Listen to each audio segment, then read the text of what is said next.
Got the account disabled message from Facebook? Don't panic. I'll walk you through the recovery process step by step. Did Facebook give you any reason for disabling your account? Let me know in the comments. Immediately visit facebook.com and try logging in.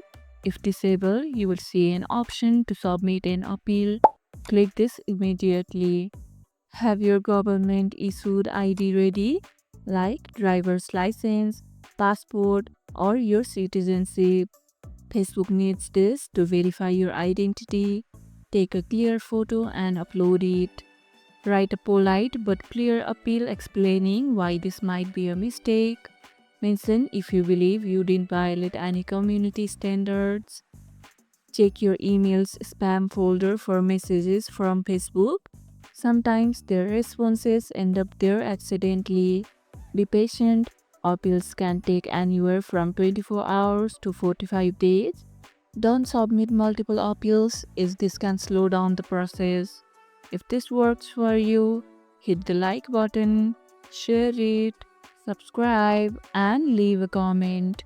Thanks for watching, and I'll see you in the next one.